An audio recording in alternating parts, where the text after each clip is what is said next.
bestiajo, mameluco, píloro, colodrillo, beodo, corcho, sapristi, mofa y befa, merluzo o trolebús. Son palabras que muchos sabemos y no precisamente por haberlas buscado en el diccionario. Francisco Ibáñez, el genio detrás de los para muchos adoradísimos Mortadelo y Filemón, nos ha dejado desgraciadamente hace unos días, y desde el puto programa de los martes pues hemos pensado que estaría muy bien hacerle este merecido, este especial homenaje, repasando un poquito su biografía, su trayectoria, los personajes, algunas curiosidades sobre él, y bueno, pues esperemos que este programa os resulte entretenido a los que de niños como yo devorabais al mismo tiempo el tebeo y el bocata de nocilla o de tulicrem o de lo que os pusieran. Así que nada, sacad ese tomo gordo de superhumor que tenéis escondido en el revistero del cuarto de baño, que lo sé, pájaros, y preparaos para revivir un poquito de vuestra infancia, y no tan infancia, ¿no? En algunos casos. Este es el puto programa de los martes y a esto habéis venido.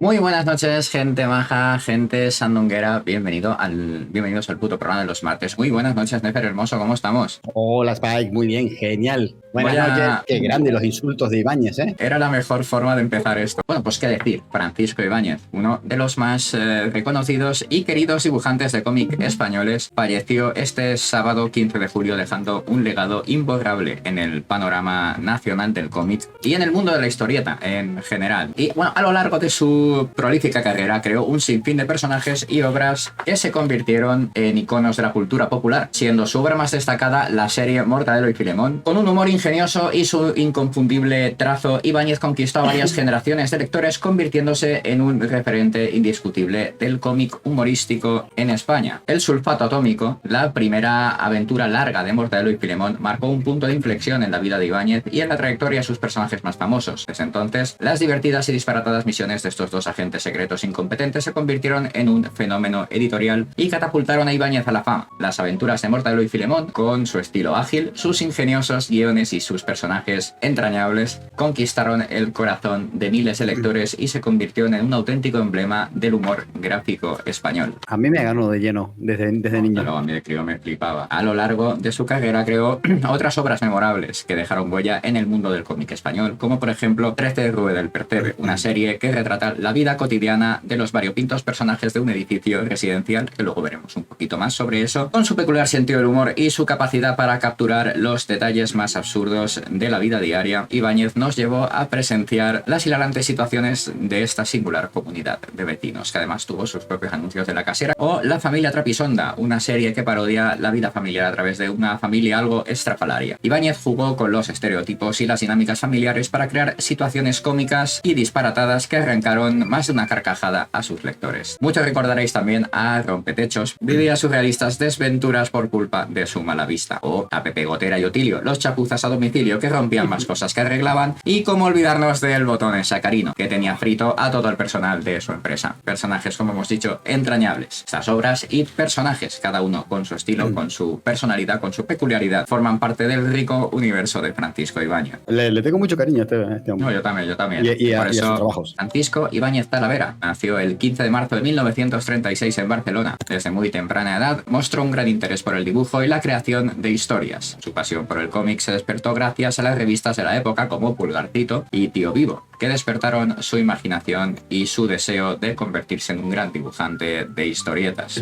Durante su infancia y adolescencia, Ibáñez pasaba horas y horas dibujando y creando sus propias historias. Su talento no pasó desapercibido y a los 15 años consiguió su primer empleo como dibujante de tiras cómicas para la revista Chicos. Tenéis aquí una portada. Fue en Bruguera donde encontró un lugar para desarrollar su talento y dar vida a sus personajes más emblemáticos. Aquí tenéis una foto de Ibáñez joven con pelo, el camino hacia la creación de sus historietas más conocidas, por los que lo conocemos ahora, no fue precisamente un camino de rosas, no fue fácil, pero a medida que iba ganando experiencia laboral, reconocimiento y además iba aprovechando las oportunidades que se le iban saliendo, pudo al final plasmar su propia visión humorística en obras que terminaron, ya de sobra lo sabemos, cautivando al gran público. Ya el ya lejano 1958, cuando Ibáñez dio vida a Mortadelo y Filemón, los inseparables agentes secretos protagonistas de sus aventuras más famosas. Este dúo, con su torpeza característica, su humor absurdo y ácido, conquistaron a los lectores, se convirtieron en todo un auténtico fenómeno editorial, y a partir de entonces Ibáñez se consolidó como uno de los grandes referentes del cómic humorístico en nuestro país. Y no es para menos. Este tío era prolífico hasta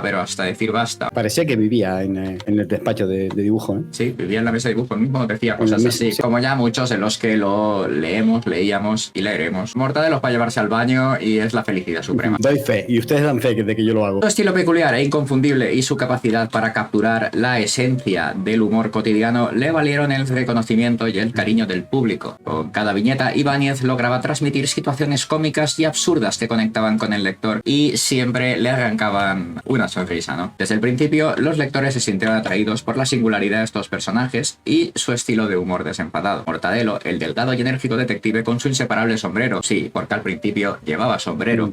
No lo sabía. Y Filemón, que también fue evolucionando, sobre todo en su vestimenta, formaban una pareja cómica perfecta. Tenemos un poquito de evolución en sus primeras historietas. Quitando la primera, no hay tanto, o sea, hay mucho cambio entre el segundo y el cuarto, pero hay una buena transición entre ellos, ¿eh? Bueno, pues Filemón, como veis, también fue cambiando su vestimenta. En sus primeras historietas, Mortadelo y Filemón actuaban como una agencia de investigación privada, resolviendo casos y enredándose en situaciones absurdas y cómicas. Sin embargo, Ibáñez pronto decidió dar un giro a la serie para darle un poco más de sustancia y llevar a los personajes hacia un nuevo destino, hacia un nuevo horizonte. Y en 1969 echaron la persiana de su agencia de investigación y evolucionaron en más de un aspecto también, y se unieron a la TIA, los técnicos de investigación aeroterráquea, una obvia parodia de la CIA estadounidense, convirtiéndose así en agentes secretos y protagonizando aventuras todavía más disparatadas con más posibilidades. Este cambio de enfoque permitió al autor, a Ibáñez, explorar nuevas posibilidades narrativas y desarrollar tramas algo más complejas. Los personajes secundarios también empezaron a brillar y desempeñar un papel importante en las historietas, como el superintendente Vicente, que es el director de la TIA, el profesor Bacterio, un científico que creaba inventos delirantes o directamente inútiles, o la señorita Ofelia, una oronda mujer que, si no recuerdo mal, era la secretaria del superintendente. Qué gran personaje el doctor Bacterio, ¿eh? El doctor Bacterio es una maravilla. Todo lo que toca Bacterio se convierte en mierda. A partir de este punto, las aventuras de Mortadelo y Filemón se volvieron más largas y se publicaron en forma de álbumes de unas 44 páginas. Estas historias en serie permitieron a Ibáñez desarrollar tramas bastante más extensas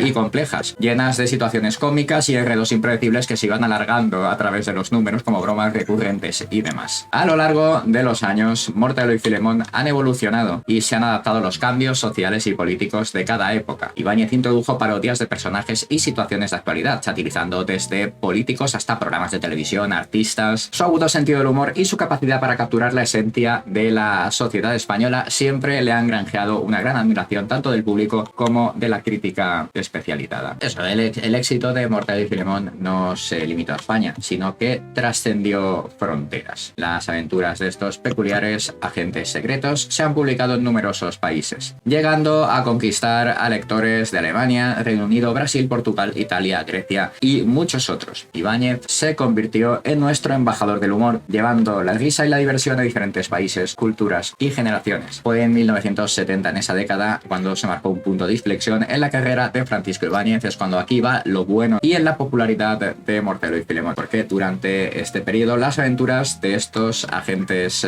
torpes y extravagantes se expandieron a gran escala, convirtiéndose en un fenómeno editorial, masificando su presencia en diversas publicaciones. Total, que Bruguera, la editorial con la que Ibáñez trabajaba, se propuso que Mortadelo y Filemón tenían que estar por cojones presentes en todas y cada una de sus revistas. Para lograrlo, se le asignaron ayudantes en los episodios firmados por Ibáñez y se formó un equipo de guionistas y dibujantes para realizar historietas cortas que complementaran su presencia. Además, se crearon nuevas cabeceras como, Mortadelo, Super Pulgarcito, Super Mortadelo, Mortadelo Gigante y Mortadelo Especial. Faltaba Mortadelo con olivas, entre otras dedicadas exclusivamente a las aventuras de estos carismáticos personajes. Sus historias fueron adaptadas a otros medios como videojuegos, unos con más fortuna que otros, y dibujos animados, lo que contribuyó aún más a su popularidad y a su presencia en la cultura pop en general. Las hilarantes y alocadas situaciones en las que se veían envueltos, estos agentes secretos conquistaron a jóvenes y adultos por igual. Es que además los chistes iban a varios niveles, era fantástico. Generaciones enteras todavía usan frases características del lenguaje de Ibáñez como las que hemos usado al principio en la introducción. Botarate. Burricalvo. Batracio. Animal de bellota. En medio de toda esta expansión, Ibáñez también trabajó en otras series, aunque ninguna alcanzó la misma repercusión que Mortadelo y Filemón. También tenía varias series que eran bastante leíbles, no estaban bastante bien. Una de ellas, por ejemplo, Tete Cohete, un personaje lleno de energía e hiperactividad, experto en electrónica e ingeniería. Tete Cohete debutó en el número 1 de la revista Pulgarcito en marzo del 81 y compartió aventuras con Mortadelo y Filemón en varias ocasiones. Hubo crossover. Sin embargo, la consagración definitiva de Mortadelo y Filemón llegaría en el 85, un año antes del cierre de Bruguera. En ese momento, Ibáñez decidió buscar una nueva editorial que le permitiera mantener los derechos de sus personajes, porque ya tuvo movida con esto, y seguir creando nuevas historietas. Ediciones Grijalbo se convirtió en su nuevo hogar y más tarde Ibáñez se unió a Ediciones B, que adquirió el fondo editorial de Bruguera. Bajo el sello de Ediciones B, Mortadelo y Filemón experimentaron una nueva etapa de su historia. Las historietas se publicaron directamente como libros, parodiando situaciones de actualidad y capturando la esencia del momento. Ibáñez utilizó su genialidad para satirizar a políticos, figuras públicas y fenómenos sociales, convirtiendo a Mortadelo y Filemón en una especie de espejo humorístico de la sociedad española, más fiel a veces que a la realidad que las propias noticias del país. Este momento fue en el que pasó de lo que son las historietas en diferentes TVOs y demás. No, o sea, ya tenía algunas tramas largas, pero ya. Pequeñas. No tramas parodiando, digamos, directamente la actualidad, riéndose de X situación. No era tan grande, exacto. A lo largo de su extensa y exitosa carrera, Francisco Ibáñez ha sido merecedor de numerosos premios y reconocimientos, tanto por su brillante trayectoria como por la creación de sus icónicos personajes. Estos reconocimientos son un testimonio del impacto duradero que ha tenido en el mundo del cómic y la cultura popular. A continuación, vamos a ver algunos de los premios, no todos. En 1994 fue galardonado con el Gran Premio del Salón del Cómic de Barcelona por el conjunto de toda su obra. Este prestigioso premio reconocía su contribución excepcional al mundo del cómic y su habilidad para conectar con diferentes generaciones a través de su humor gamberro y a la vez sano. Y eso es verdad. O sea, Ibáñez tenía un humor muy gamberro, pero a la vez muy blanco. Sí, y fino. Ibáñez te lo traía gordo y te lo traía fino. En el año 1999, Manuel Darias le otorgó el premio al mejor guión de historieta de humor en la 23ª edición de los premios Diario de Avisos. Este premio destacó la maestría de Ibáñez en la creación de guiones cómicos y su capacidad para hacer reír a los lectores, pues con su característico humor, con marca propia. En 2001, el reconocimiento a la labor de Ibáñez trascendió al ámbito del cómic cuando se le otorgó la Medalla de Oro al Mérito de las Bellas Artes. Este prestigioso reconocimiento, concedido por el Ministerio de Cultura de España, destacaba su contribución excepcional a las artes y su importancia en el panorama cultural del país. Y en mayo de 2016, en el marco de la 34ª edición del Saló del Cómic de Barcelona y coincidiendo con el 80 cumpleaños de Ibáñez, se organizó una exposición dedicada al maestro del humor gráfico. Durante ese evento se le rindió un homenaje por su vasta y brillante carrera, así como por su contribución a la industria del cómic. Y el último fue el 25 de mayo de 2023, poco antes de su fallecimiento, un par de meses. Francisco Ibáñez recibió el premio Lealtad en la Feria del Libro de Madrid. Este reconocimiento fue un homenaje a su significación en apoyo de la cultura y el encuentro con la lectura. Durante su ceremonia, el pabellón de los Jardines de Cecilio Rodríguez se llenó de figuras de cartón con los personajes de Ibáñez a gran tamaño, donde los asistentes tuvieron la oportunidad de dejar mensajes, dedicatorias y garabatos en honor al maestro del humor. Como dato curioso a esto, Spike, Ibáñez no tiene el Príncipe de Asturias, y que estoy seguro que ahora póstumo se lo van a dar. Que se van a esperar a que pare para dárselo. He citado solo unos pocos porque tiene de verdad un montón, e incluso a veces había tantos que se me confundían los datos. Y vamos a ver algunas de las series más populares. Mortadelo y Filemón. Esta emblemática serie narra las disparatadas aventuras de dos agentes secretos de la CIA. Mortadelo, un detective alto, delgado y con habilidades camaleónicas, y Filemón, su malhumorado y autoritario jefe. Juntos se enfrentan a misiones imposibles y desafíos surrealistas, a menudo desencadenando el caos en el proceso. La serie se caracteriza principalmente por su humor absurdo, sus situaciones hilarantes y su crítica social sutil que a veces echa un poco de sal gruesa sobre la herida. A lo largo de los años, Mortadelo y Filemón se han ganado la simpatía del público de todas las edades y se han convertido en verdaderos iconos del cómic español. Esos dibujos aparte que estaban dentro de la historieta, como los ratones. La típica berenjena en un radiador o mierdas así, ¿no? Eran pequeños detalles que eran marca Ibáñez. Rompetechos que personalmente podría decirse que después de Mortadelo y Filemón es fácilmente mi favorita de Qué Ibáñez. grande. Este singular personaje es conocido por su aspecto peculiar y sus innumerables desventuras. Rompetechos es un señor miope con gafas gruesas que siempre se encuentra metido en problemas debido a su pésima visión. Su nombre hace referencia, según el autor, a su tendencia a chocar con todo tipo de obstáculos y situaciones cómicas. A pesar de su mala suerte, Rompetechos mantiene una actitud siempre optimista y alegre, y sus historias están llenas de juegos de palabras, enredos visuales y situaciones cómicas.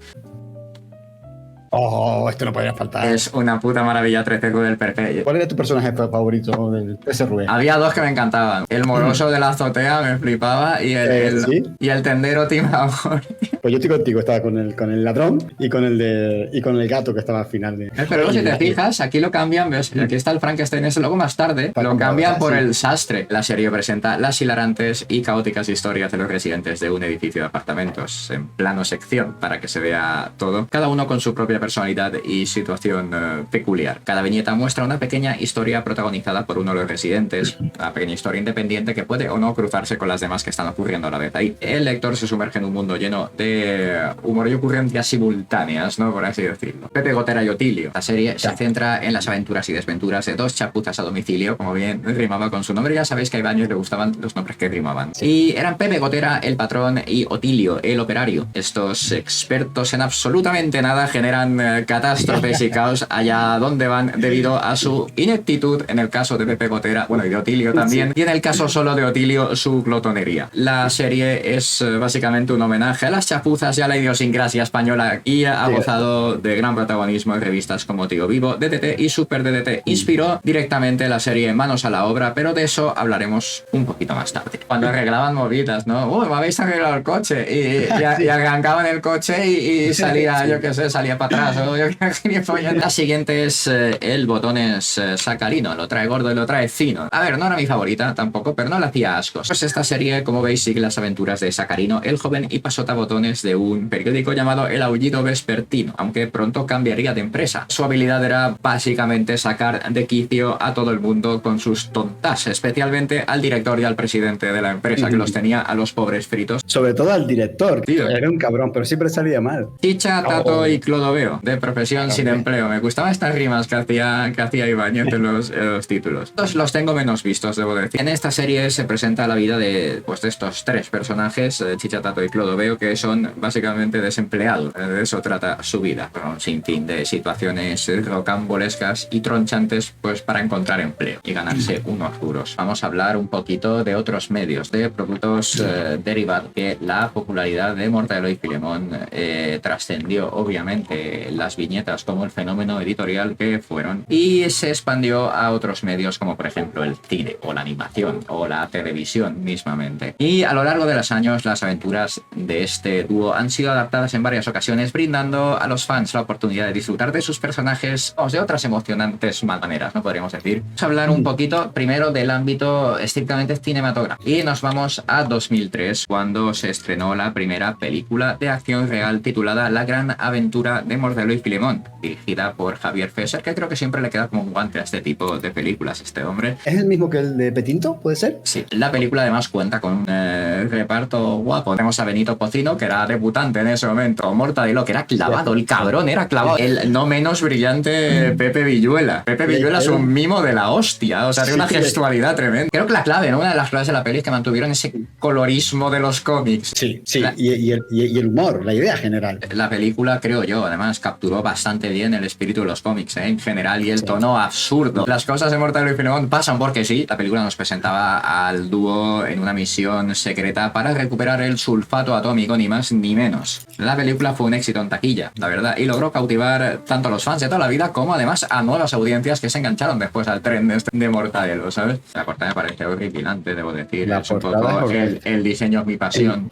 Es que es fea. Posteriormente, en 2008, como podemos ver aquí, se estrenó una segunda segunda película de acción real titulada Mortadelo y Filemón Misión Salvar la Tierra, dirigida de nuevo por Javier Fesser y protagonizada de nuevo por Pepe Villuela en el papel de Filemón, pero esta vez con Edu Soto dando vida al camaleónico Mortadelo. La cinta llevó a los agentes de la TIA a enfrentarse a un villano que amenazaba con destruir el mundo. Al igual que su predecesora, la película fue bien recibida en general por el público y mantuvo el espíritu humorístico y disparatado de las historias. Lo único que me fallaba aquí era Mortadelo, porque para mi gusto Edu Soto no fue un buen Mortadelo, aunque debo decir que lo intentó muy bien. ¿Por qué Edu Soto reemplazó al otro personaje? Porque, si no me equivoco, creo que leí en algún sitio que Pocino, vamos, que se hartó de que la gente lo llamara Mortadelo, porque es que de verdad era clavado. Le hicieron una entrevista y una de las cosas que adujeron para no contratarles es que pidió más dinero. Bueno, también puede ser, pero a mí me suena haber leído eso, ¿no? Que el chaval también estaba un poco harto. En cuanto a las películas de animación, en la década de 1960 se crearon una serie de cortometrajes animados basados en las historietas de Mortadelo y Filemón. Estos cortos, producidos por los estudios Vara, adaptaron las divertidas situaciones de los personajes en animaciones de corta duración. Aunque Francisco Ibáñez no estuvo directamente implicado en la realización de estas animaciones, varios chistes y elementos de las historietas se extrajeron directamente de los cómics para dar vida a los cortos. Es decir, igual no era el mismo contexto, pero sí era una situación sacada de los cómics. Los títulos de los cortos terminaban siempre en on, para rimar con Mortadelo y Filemón. Recuerdo un par así a volapié: Mortadelo y Filemón, el rancho de Oregón; Mortadelo y Filemón, un marciano de Rondón. Estas son una maravilla, sobre todo la animación me encanta. O sea, es que no tiene nada que ver con la mierda que sacaron después de Antena 3. Era una mierda, sí. Es que también hubieron una serie de largometrajes. Habían, por ejemplo, un capítulo de Drácula, creo que hacían. Sí, es el de... No, o sea, no me acuerdo cómo mierda se llama, pero ese entra dentro del armario del tiempo, creo. Es de lo que es la película Armario del Tiempo. 2014 creo que fue. Se estrena la película de animación Mortadelo y Filemón contra Jimmy el Cachondo, dirigida de nuevo, porque es el hombre implicado para esto, por Javier Fesser. Esta película es buenísima. Sí, altamente recomendada. Mortadelo y Filemón contra Jimmy el Cachondo, que era de animación, además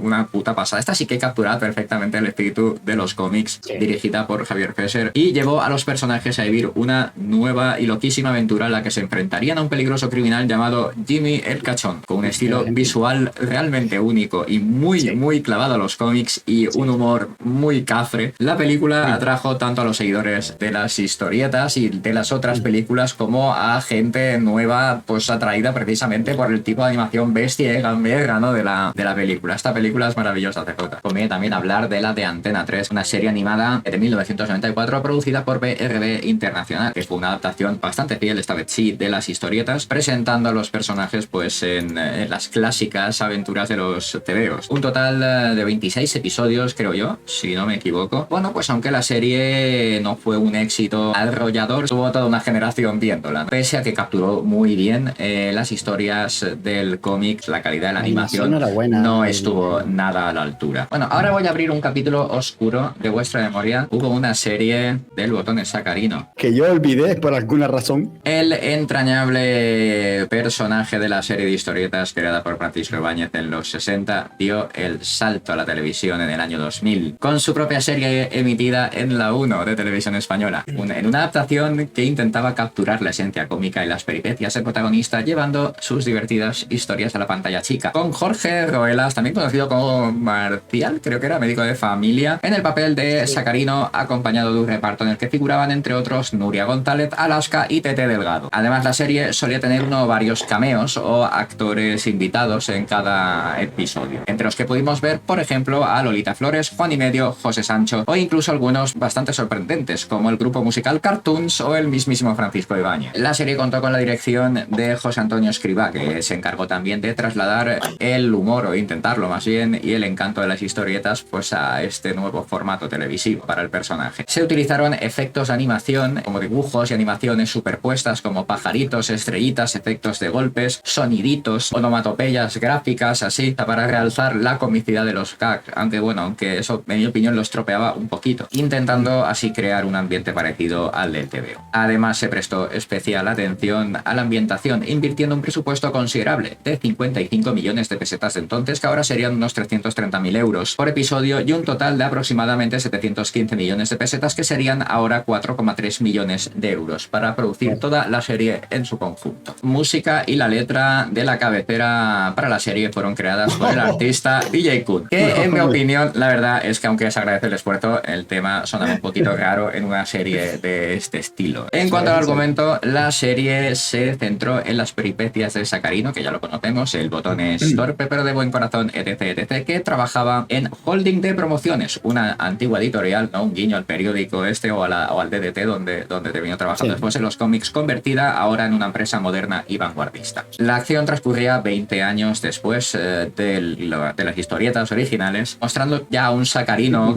que bordea los 40 años, con amigos nuevos, con compañeros de trabajo nuevos. En general la serie mantenía una estética bastante exagerada, ¿no? Que si con vendas, con tiritas, con efectos así muy visuales, tanto en la decoración o en el vestuario. Intentaban ser bastante fieles al cómic original, cosa que a veces les salía bien, a veces no, pero desde luego un toque distintivo sí que le daba. Cada episodio comenzaba con un sketch que daba paso a los títulos de crédito y finalizaba con una pequeña animación al estilo de las tiras de Francisco Ibáñez. Tenemos a Francisco Ibáñez firmando a Sacarino con un mortadelo de aspecto siniestro acechando. Quiere darle por Detroit Sacarino y el dial del destino. Lo trae gordo y lo trae fino, me gusta. Cierto, una cosita más sobre Sacarino. En términos de audiencia, en general la serie empezó bien. Unos 3.527.000 espectadores, que lo tengo aquí apuntado. Aunque luego la cifra bajó a 2.626.000, que es un 15% del share, que lo tengo aquí apuntado. Eso fue del segundo episodio ya. En promedio, la serie tuvo una cuota de pantalla del 14,4%, lo que llevó a su retirada antes de que emitieran todos los capítulos grabados, que ahora sí se pueden ver en RTV. Vamos, o sea, aquí se va a complicar un poco la cosa. Vamos a hablar de Aquí no hay quien viva y La que se avecina. Un aspecto curioso que ha generado pues debate entre lectores y televidentes ha sido pues Aquí no hay quien viva y su más que notoria similitud con 13R del Percebe. Y bueno, pues la estructura de la comunidad de vecinos, el tipo de situaciones que se dan a veces, solo le faltaba al tendero estafador realmente. Como hemos dicho antes, 13R del Percebe es una serie de historietas publicadas entre los años 1960 y 1970. Ya conoceréis también Aquí no hay quien viva, una serie de televisión que se emitió entre 2003 y 2006, si no me equivoco, y que también se centra en la vida de los vecinos de un edificio de apartamentos, y que al igual que 13R del Percebe, cada piso representa una vivienda con sus propios personajes y subtramas. La serie se caracteriza principalmente por su humor ácido y su retrato satírico de la convivencia en una comunidad vecinal. Las similitudes entre ambas para mí son más que evidentes, y pese a que en un principio no puedas sospechar así que ha habido mano negra, ¿no? Que ha habido plagio, vamos a decirlo así, forma en la que por lo menos al principio, en los primeros capítulos de la serie, la forma en la que se desarrollan las historietas, la forma en la que es cada personaje, cada inquilino, el tipo de situaciones que surgen, ¿sabes? El tipo de interacciones entre los vecinos. Yo personalmente, Spy, cuando me lo dijiste esta tarde, yo jamás había pensado sobre esta relación, ¿no? Sobre Aquí no hay quien viva y 13R del Percebe. Pero esta serie se basa realmente en la película de la comunidad, de Alex de la Iglesia, creo. Y de hecho, no sé yo si esto ha sido adrede o qué. Muchos hablan de plagio descarado hasta el punto de que se ha usado hasta tipo... O sea, vamos... Hostia, sí, la tipografía es la misma. Es la misma.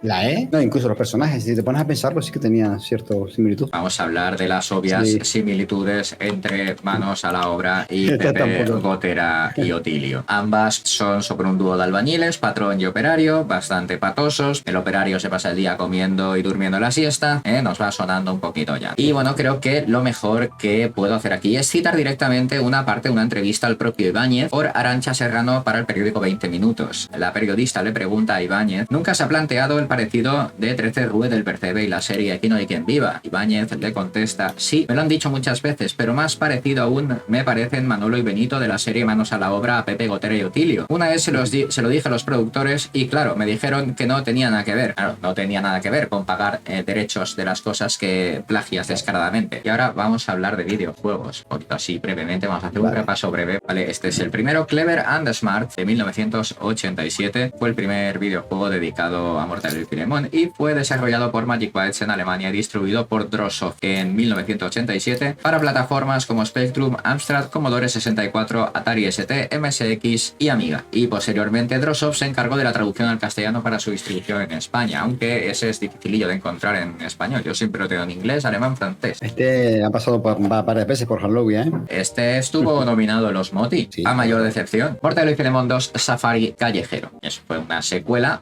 obviamente, del primero, se basó en el cómic Safari Callejero de Francisco Ibáñez. Fue desarrollado por Animagic y distribuido por Drossoft en el 89 y estuvo disponible para Amstrad CPC, Spectrum, MSX y PC. Pues es Mortadelo y Filemón, el sulfato atómico del 92. Este juego se basó en el cómic del mismo nombre, publicado en el 69 y fue desarrollado por Alcachofa Soft y lanzado en el 97 para Amstrad CPC, Spectrum, MSX y Amiga. Este es Mortadelo y Filemón, la máquina meteoroloca, 2 años después, en el 99, basado en el cómic El estropicio meteorológico, publicado en el 87. Fue desarrollado por Vega Creaciones Multimedia y distribuido por Z Multimedia. El siguiente es Mortadelo y Filemón, una aventura de cine. Esta aventura gráfica fue desarrollada por Alcachofa Soft y distribuida por Virgin Play. Combina elementos de comedia y acción y fue lanzada para PC, siendo la siguiente del mismo año también Mortadelo y Filemón, dos vaqueros chapuceros, porque los juegos estos tenían una mecánica que si tenías los dos tenías una tercera aventura o algo así, ¿no? Desarrollada por Alcachofa Soft, distribuida por Virgin Play, ¿no? También se lanzó junto con la aventura Terror, Espanto y Pavor, que es la que hemos visto ahora, efectivamente, en un pack llamado Una aventura de cine edición especial, que esa la veremos también. Mortadelo y Filemón, Operación Moscú, desarrollado por Alcachofa Soft. También este juego lleva a los agentes a Moscú en busca del libro sagrado del dios Raamón. También se lanzó junto con la aventura El escarabajo de Cleopatra. Ahí está. Hubiera un montón de juegos. Sí, espera que hay más. La siguiente, Balones y Patadones, del 2002. En esta aventura, Mortadelo y Filemón deben encontrar bombas colocadas en un estadio de fútbol por la banda de Vito Corvino. Fue desarrollado por Alcachofa Soft y se lanzó junto con la aventura Mamelucos a la Romana. Como hemos dicho antes, ¿no? La edición especial de Aventura de Cine del 2003, una versión mejorada de las aventuras Dos Vaqueros Chapuceros y Terror, Espanto y Pavor, que venían juntas. Incluye gráficos actualizados y nuevos diálogos y fue lanzado por Alcachofa Soft y Crimson Cow. Este no lo conocía yo. Mortadelo y Filemón o Mortanfield de 2005 fue el primer videojuego para móviles de Mortadelo y Filemón y fue desarrollado por M Solutions y BRB Internacional y lanzado en más de 50 países. 2005, ojo ahí. Y me encanta la portada, está muy guapa. ¿Sabes qué sección viene ahora, no, Nefertito? Ahora toca... ¡El momentito! ¡El Nefertito! ¡Qué mal! ¡Otra vez! ¡Qué mal! No lo vas a hacer bien en la primera en la puta vida. ¡El momentito! ¡El Nefertito! Sobre 5 le daba un 3. Vamos a hablar sobre series publicitarias que realizó o en las que participó Francisco Ibáñez. Este maestro que convirtió los anuncios en pequeñas joyas de humor. ¿Quién necesita un vendedor serio cuando puedes tener al gran Ibáñez? Son pequeñas curiosidades de que salían en ciertas historietas o incluso en la televisión. En las primeras historietas de Mortadelo y Filemón, allá por el 58, los chicles Douglas, que yo no tengo ni idea de cuáles eran. En el número 486 de la revista del DDT en 1960, con la historieta de la familia Cebolleta de Vázquez, de Miguel Vázquez Gallego, estaba patrocinada por el Instituto Inter, que era un instituto de idiomas, dedicado a la enseñanza de idiomas por correspondencia. Entonces, aprendías idiomas mientras leías comiendo chicles. ¡Qué gran Ibáñez! Y siguiendo con el DDT, en el extra de vacaciones del 61, se lucieron estas series promocionales, como esta, con una viñeta gigante, como solo el gran Ibáñez sabe hacer, en los que metió muchos personajes. Esta página la pagó una empresa llamada Seplástica Aris, que era fabricante de balones. En el abril del 62 se desató una fiebre por el personaje Quitín, el amigo de los niños. Hostia, pues tú mira qué pinta tiene esto. Esto fue financiado por los chocolateros de Nogueroles, una empresa que ya no existe. La serie salió en las revistas del DDT y de Pulgarcito. Pero mira qué pena, Ibáñez solo hizo 2 tiras y se largó del proyecto. Dejó paso a Vázquez, que era el creador de Anacleto, y cogió el relevo de este personaje y en las revistas del DDT, del número 72, del 62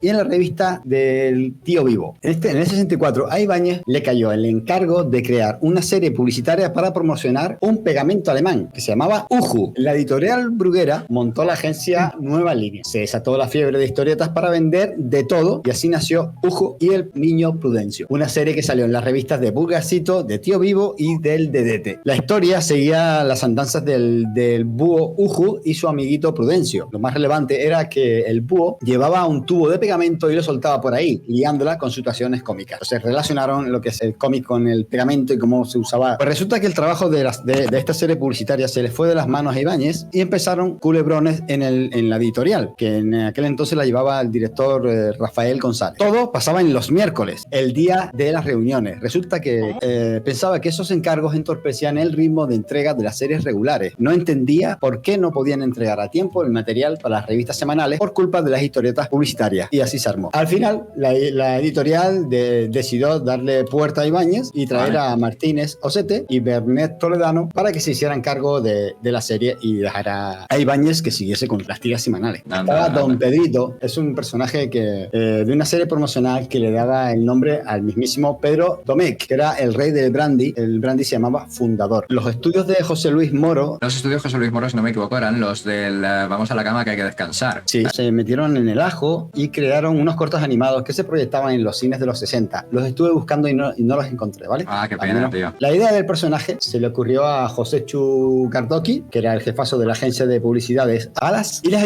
ilustraciones originales fueron obra del mismo José Luis Moro, mientras que las ideas para los anuncios las soltaba su hermano Santiago. Todo bajo la tutela de Francisco Ibáñez. Más adelante resulta que Bruguera se puso las pilas y recibió encargos de la agencia Nueva Línea, que fundaron unos años antes, para hacer una serie de cómics. Y se lanzaron Pepsi Man y Quinito en el 66. Pepsi Man hizo su debut en el Purgacito número 1817 para promocionar Pepsi Cola. El protagonista era un chaval rubio, así que tenía de buen rollito, que se convertía en un superhéroe solo con pronunciar el nombre de la bebida, Coca-Cola. Y atención, que el arma secreta era una pistola en forma de botella de Pepsi Cola. Vamos a hablar de este otro personaje que era la serie de Quinito, que se publicó desde el Purgacito número 1854 hasta el Purgacito 1869. El número es alterno. Era promocional, pero se convirtió en un personaje. Esta serie promocionaba la quina San Clemente, que era un reconstituyente estomacal. Todos los niños de esa época lo tomábamos, la San Clemente. Quinito, diseñado por los estudios Moro, obtenía una fuerza sorprendente al consumir la quina, lo que le permitía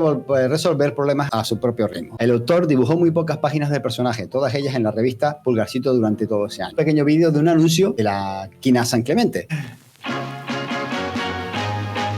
Toma. Naturalmente, y ahora pregunto. Qué sandunguero.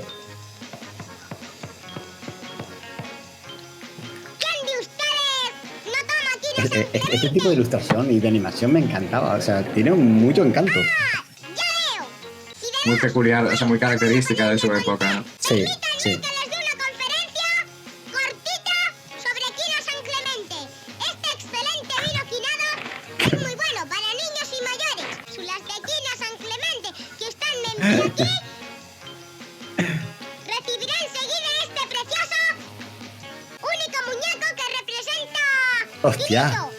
El muñeco está chulo. Y actor consumado. Está chulísimo el muñeco.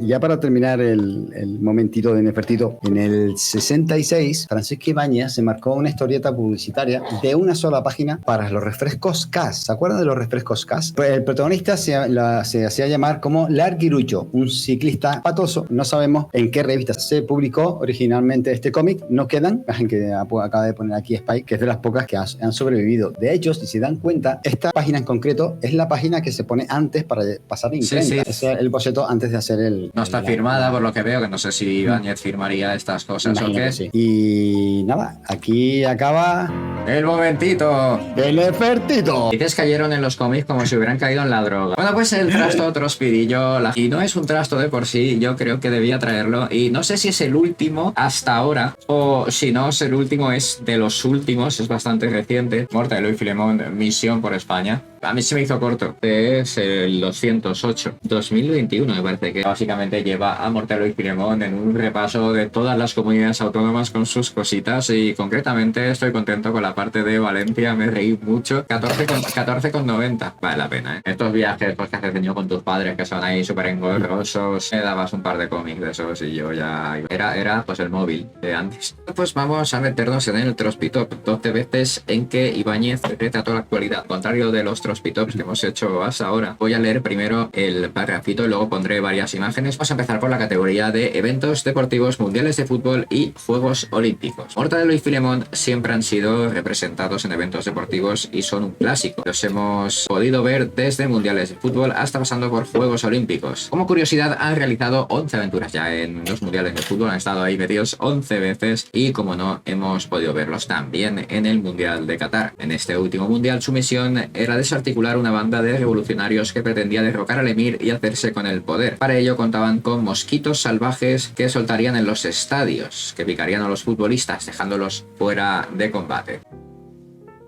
Pues jefe, en este mundial parece que están exagerando con eso de buscar cochinaditas dopantes. Qué bueno. Este es el Disfrazado un Mundial poco. de Baloncesto 2023. Y hablan del cambio climático. En esta aventura, los agentes de la tía, Mortadelo y Filemón serán enviados por el Super a realizar una misión donde tendrán que luchar contra los efectos del cambio climático. En el cómic podemos ver a Papá Noel, que ha tenido que cambiar su traje abrigado y su trineo por unas bermudas y una tabla de surf, o que el viento se ha llevado las torres de los campanarios y los curas tienen que llamar a misa imitando el sonido de las campanas. Así que tenemos las dos portadas. No, jefe, el aguacero no se le ha llevado el coche. Es lo de Chernobyl. HBO pudo sacar su serie hablando de este desastre nuclear que todos podemos recordar, pero Ibáñez saca a relucir en un cómic todo lo que ocurrió en Ucrania en aquella época a través de los agentes de la tía. El Super les explica que en Chernobyl, tras la explosión de hace 25 años del reactor, se está escapando un gas que vuelve asesina a la gente y a los animales. Les manda que investiguen y eviten que nadie utilice a la gente que ha aspirado el gas para reclutar hordas de delincuentes. Mortadelo y Filemón parten hacia Chernobyl y comienzan a toparse con personas infectadas por el gas tóxico hasta que por casualidad descubren el antídoto. Jefe, ya ha terminado de recubrir con hormigón ese reactor nuclear averiado.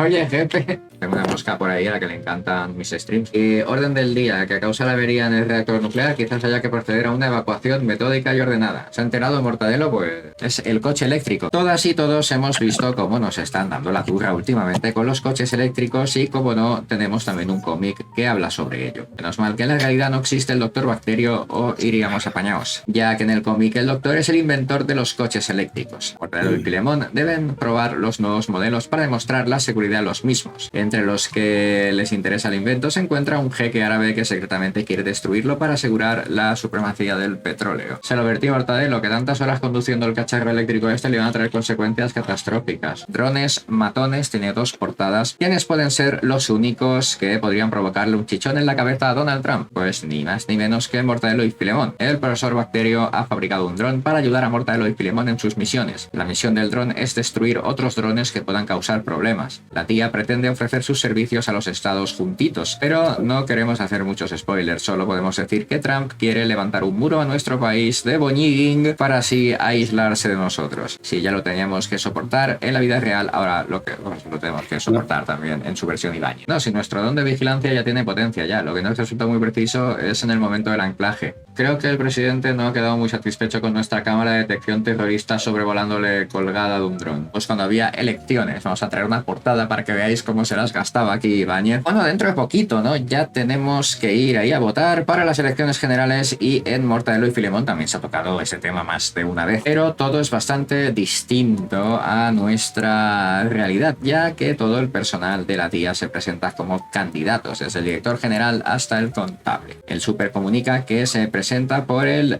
Pepero, el partido al poder rompiendo osamentas. Qué sutil eres, Ibáñez. Bacterio replica comunicando que lo hace por el culo. Os lo pone en siglas, de verdad, lo pone así, no me inventó nada. CULO, lo hace por el culo. Científicos Unidos liberando el orbe. Mal pensados. Y Ofelia es candidata por la FIFA. Féminas irrumpimos fulminando y arrasando. Pero Mortadelo y Filemón no se iban a quedar atrás, creando el partido mortadelista filemonero español. Vosotros y vosotras, ¿a quién votaríais si se presentaran estos partidos? El Partido Popular versus Partido Mortadelista Filemonero Español. Creo que no debimos insistir en ese cara a cara preelectoral. Me da en la nariz que vienen dispuestos a todos. Me sacó de vota al culo. Yo también votaría al culo. El cómic este de El Tesorero. ¿Quién no conoce la noticia de los sobres del ex tesorero del Partido Popular llamado Luis Bárcenas? Aunque no hablamos de política, pues sí es legítimo citar porque de eso va precisamente el cómic. Pues a Ibáñez le pareció buena idea retratar.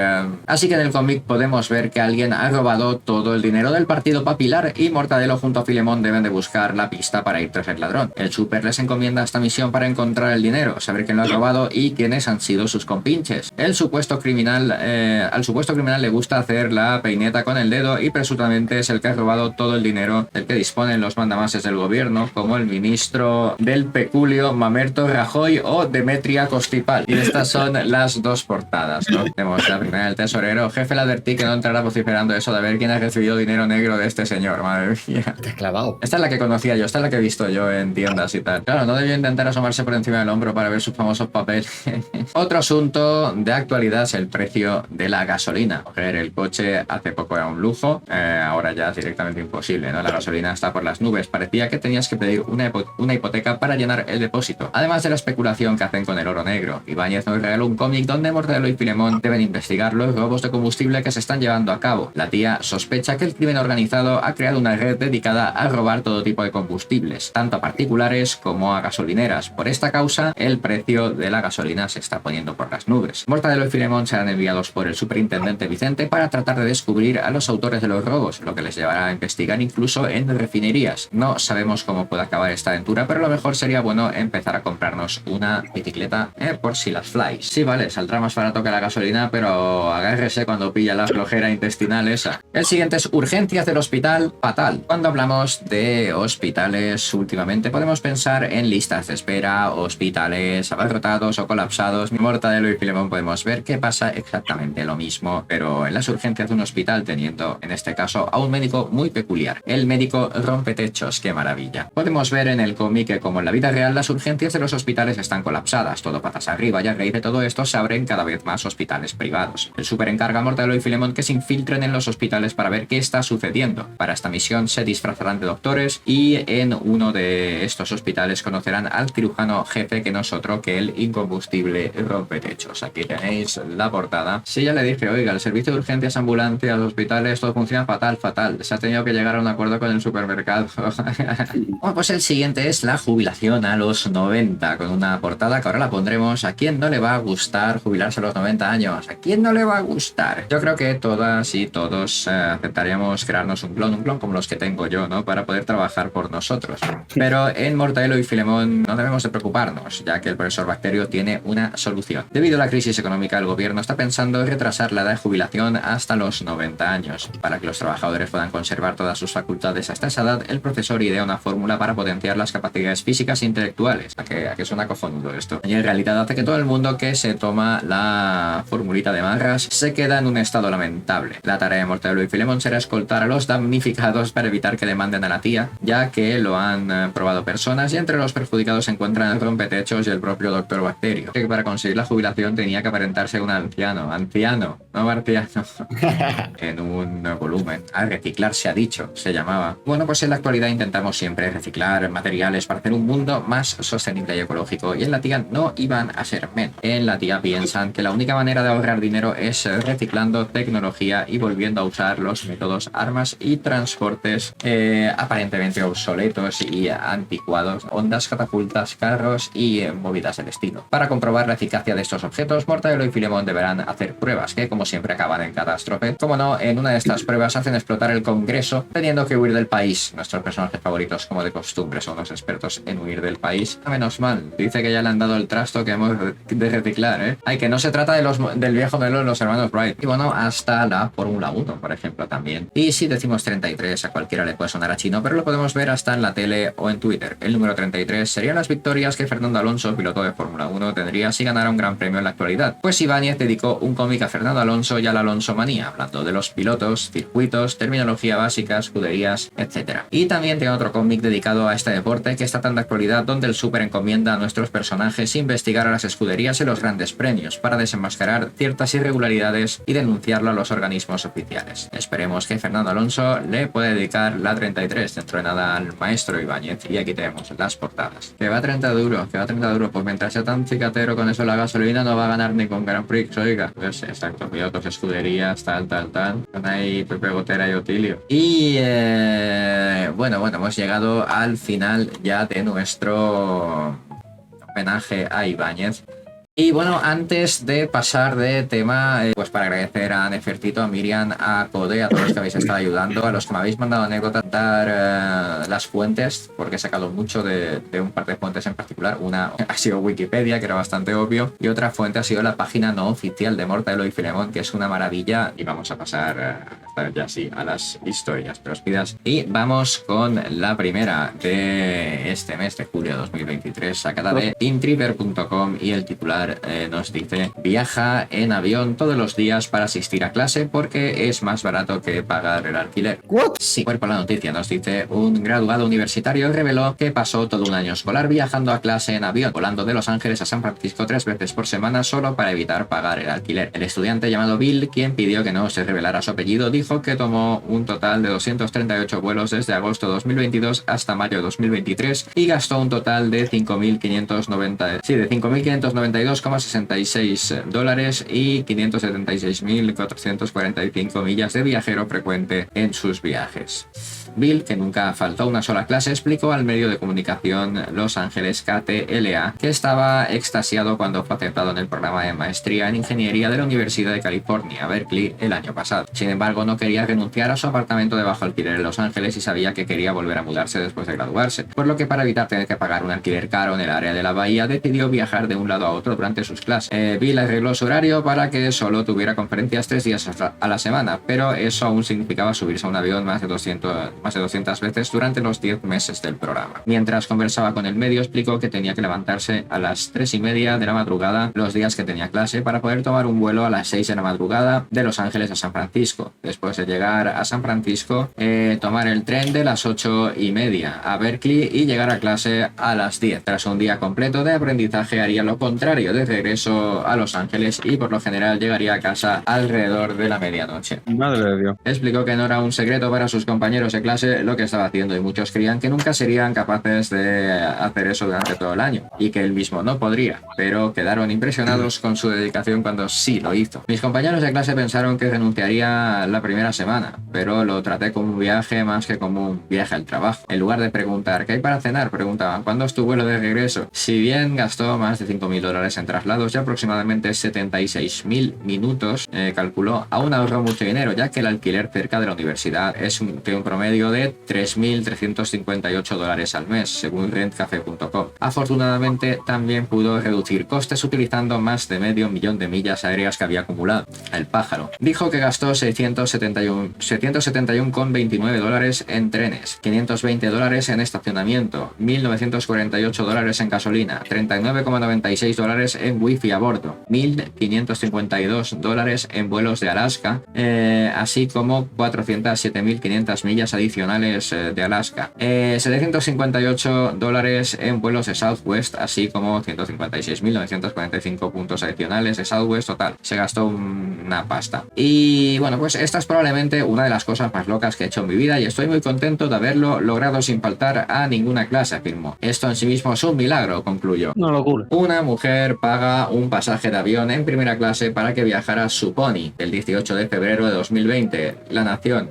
periódico argentino. En los primeros días de febrero, los pasajeros que estaban a bordo del vuelo que viajaba de Michigan a California a Estados Unidos observaron subir a Fred, un pony envuelto en un traje turquesa con correa, y se sorprendieron. La que sostenía la correa era su dueña, Ronica Fresh, que en redes sociales se muestra feliz por la extraña experiencia. Gracias a todos los pasajeros que nos han pedido educadamente tomarse fotos y con cortesía hicieron preguntas agradables. Estoy feliz de decir que en todos nuestros viajes el 90% del público fue respetuoso y agradable, relató en un post en su cuenta de Facebook. Compré 2 asientos de primera clase para nosotros porque es la primera vez que volábamos, por lo que Fred tendría la mayor cantidad de espacio y no molestaríamos a ningún otro pasajero, le dijo pues al medio extranjero Insider. Y agregó: Fred es un ángel y se comportó como si hubiera estado en miles de vuelos. Pues mira, el pony es más educado que algunos niños. Viene de Infobae, es del 4 de octubre de 2017 y el titular nos dice, ojo, la asombrosa historia del hombre que vive en un avión en mitad del bosque. Cuando Bruce Campbell, mira, se llama Bruce Campbell, ¿no? Como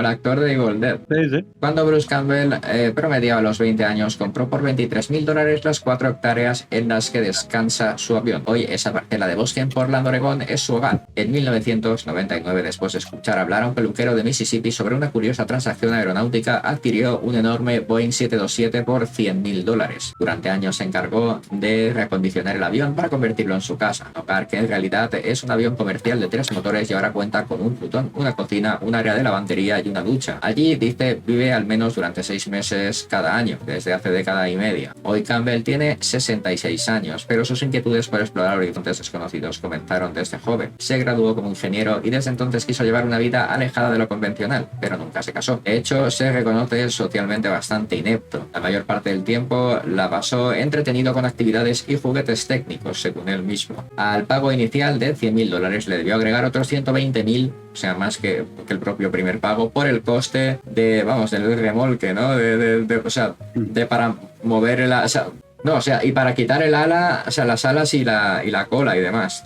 Por entonces la aeronave estaba estacionada en un muelle japonés. Campbell pidió que la trasladaran hasta Portland y la remolcaran hacia sus 4 hectáreas de bosque. A bordo, el ingeniero lleva una vida modesta. Duerme en un futón, se baña en una ducha improvisada y cocina con un microondas o una tostadora. Casi siempre alimentos enlatados y cereales. Mi idea es elegir el camino que me hace más feliz, le dijo a Daily Mail. De acuerdo a Campbell, se requiere valentía para alejarse de una vida de tedio, en una típica cabaña de madera, tal como lo indicaría el rebaño. El rebaño es intrínsecamente incapaz de abrir nuevos caminos a nuestro futuro. Solo los pensadores independientes y audaces pueden hacer eso. Por eso ignora el rebaño, remarcó. A su vez, el ingeniero comparó los materiales de construcción de una tradicional cabaña con los de una aeronave. No quiero ofender, pero la madera es, en mi opinión, un terrible material de construcción. Las casas de palos rectangulares no pueden soportar vientos fuertes. Cuando se incendian, a menudo matan a sus habitantes. Son fácilmente accesibles para los ladrones y tienen fugas y se degradan rápidamente. Tremendo que somos, sí. Bueno, pues la transición no fue sencilla. Mientras refaccionaba y ponía en condiciones el avión, Campbell vivió durante años en una casa móvil. Debido a las pésimas condiciones de higiene, su hogar provisional se infestó con ratones. No tuvo más alternativa que acelerar el proceso y mudarse a su nave, pese a carecer de un permiso de construcción. El tiempo pasó, 15 largos años, y todavía busca mejorar su hogar. Sigue restaurando los elementos originales de su interior, como asientos y luces. La otra mitad del año la pasa en Japón. Allí también busca comprar un fuselaje de un Boeing 747. Su objetivo, vivir los 365 días del año en un avión. Es agradecer primero a vosotros por haberos pasado a saludar, a ver el programa. Espero que os haya gustado. Los que no conocierais la obra Ibáñez, como habéis dicho algunos compañeros del otro lado del charco, pues espero que esto os haya hecho por lo menos tener curiosidad. Follows por las raids, por los beats, por todo. Espero que les haya gustado, chicos, este pequeño homenaje. Gracias a ti, Spy, por dar la oportunidad también sobre el gran Ibáñez. Espero que os lo hayáis pasado bien, que os hayáis reído, que os hayáis entretenido, que eso siempre es la prioridad, siempre es lo importante. Chaito, chaito. Hasta luego.